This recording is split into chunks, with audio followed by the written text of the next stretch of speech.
everyone, welcome back. My name's Dia, and this here's my co-host Odin. So this is my 5 most rewatched Gothic horror movies, and this was suggested to me in a comment by Flutter Poet. Thank you. And you might be thinking, this is going to be nothing but Hammer films. She's only going to talk about Christopher Lee, Bela Lugosi. Might be half right. Bella is watching on lovingly. So starting off with number 5, I have The Woman in Black. Now this movie came out in 2012 starring Harry Potter, Daniel Radcliffe. And you know what? Funny side note, I've never actually sat through a whole entire Harry Potter movie. Am I missing anything? This movie is directed by James Watkins, who did The Descent Part 2, which I know I saw that movie, but I don't remember anything about it. So this movie was produced by Hammer, so starting out strong with some Hammer, about a lawyer who goes to this remote village, and looks like, from my memory, I guess that would be set in Victorian times, which most Gothic anything is typically in Victorian times, it seems. There's a vengeful ghost that is terrorizing the locals. Like with any kind of Hammer involved movie, it's really nice to look at, great cinematography. And little side note about this one, it was supposed to be in 3D, so that would have been interesting to see this movie in 3D. I think there's not that many jump scares. It really is more of a like build-up movie of what's going to happen. Like the typical of the genre of Gothic horror, which is like the supernatural, usually revolving around houses, things like that. Vengeance from ghosts. The movie has like a foggy, dark color scheme, dreamy. Not really what you would call scary. I mean, the build-up, I think the build-up's pretty good in this movie, especially inside the house. Actually, I think outside of the house looked creepier than inside of the house. I don't know. Have you seen this movie? What do you think about that? So, I believe right now this movie is actually on Tubi, so if you have never seen it, maybe you might want to jump over there and watch that one. So, number 4 on my list is Captain Kronos Vampire Hunter. This movie came out in 1975, and it was produced by Hammer. I know. And when you think of Captain Kronos, you don't really think typically Gothic horror, but I think it definitely has that vibe. So this movie is a swashbuckling vampire movie. So if you like action, you would like this one. It has the Hammer feel. I wouldn't really call it like a dreamlike or, you know, dark colors. It still has that weird blood color. Vampires actually drain your youth instead of your blood. Yep. That kind of sounds like a psychic vampire now, doesn't it? This movie was released in North America with a rated R for violence. You know how that goes. You know, you don't see a lot of movies, really nowadays, horror movies that are rated R. I mean, are they like getting lax on the ratings? I don't know. Back in the 80s and 90s, you used to see a lot of rated R horror movies, but now not that many, so it kind of shocks me when I do see one that is actually rated R. To sum this movie up, it's a good time. It's not like real, it doesn't involve any kind of ghost or any like real houses or anything like that. It doesn't revolve around anything like that. It's a good time. It's an action vampire film, which I love those. Okay, number 3 on my list is a real major commercial hit, especially back in the 90s. This came out in 1992, Bram Stoker's Dracula. Of course, you know, it's got Wynona Ryder, Reeves, Gary Oldman. You know, I'm surprised Johnny Depp's not in this movie. Was he? I don't know, I don't remember. So, this was directed by Francis Ford Coppola, which, you know, we know that's a huge director. It seems like he directs everything. No tangent, this was actually one of the first movies I got to see in the movie theaters when I was in high school, because I wasn't allowed to go anywhere.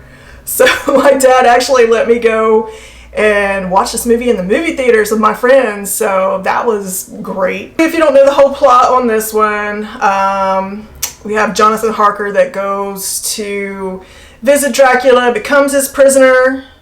Dracula has other adventures in mind for himself. He goes and he basically stalks Mina, which is Wynona Ryder's character. And, yep, he wants her for his vampire bride. I skipped on this one back in the day. I mean, it's worth watching it for nostalgia. I would definitely say it's a very nostalgic movie. It has the dreamy, dark color film, dreamy, smoky, foggy castles, bodies of water, great makeup on Gary Oldman. So definitely enjoyed that one. Number 2 on my list, I don't know if this was a hit or not.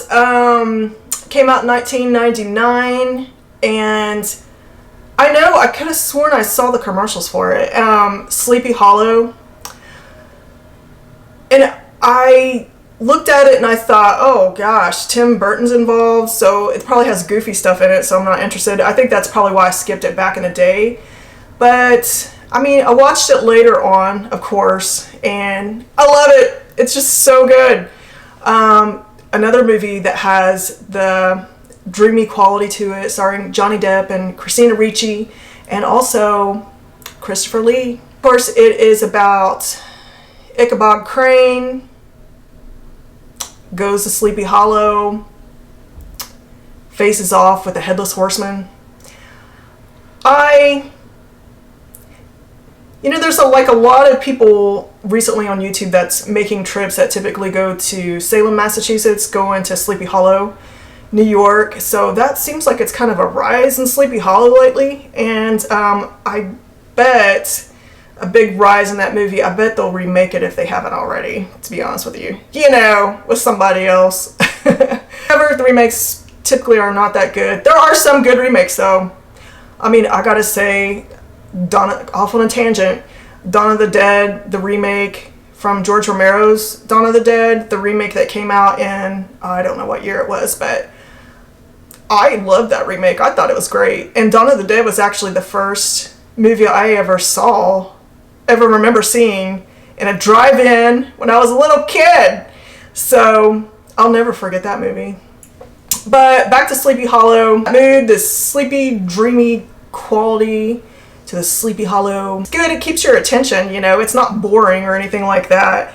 And it doesn't really have that much goofy Tim Burton stuff in it, so I would definitely recommend that one over any other Tim Burton movie. So there's that. Okay.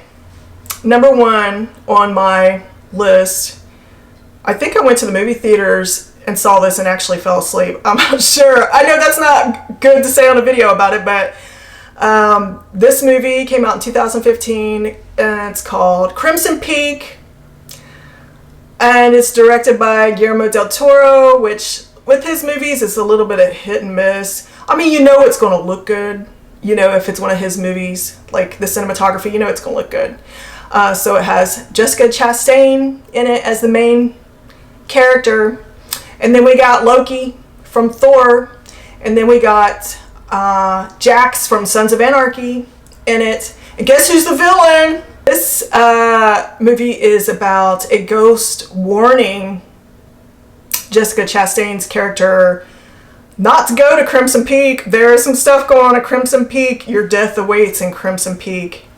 So, of course, it's just like a ghost movie. Supernatural, revolves around houses. I believe it's set in Victorian times.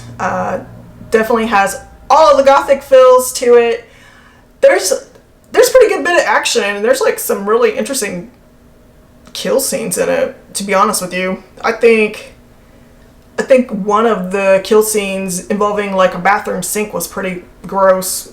So if you like weird stuff like that, you might be interested in it. It's not it kind of comes off as if it's a romantic, and it does have a romantic type vibe to it. Although most Gothic horror movies do have some undertone of romantic vibe to it. And anything, I think, involving houses and ghosts has that sort of vibe.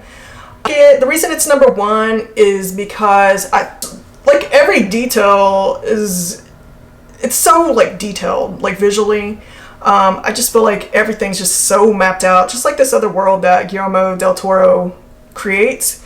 So I think it's definitely worth a watch if you're into that kind of vibe. So Odin, which one would you pick?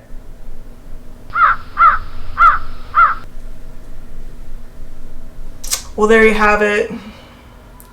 So I know I could have did 10 videos. I should have probably did 10 videos. I did leave a lot of historical gothic horror movies out. Sorry about that. Any ideas for... If you have any ideas, let me know down in the comments. What did you think? Is any of these movies your favorite movie? And I just want to thank you for watching my video. And make sure to like and subscribe if you haven't already. And I will see you in the next one.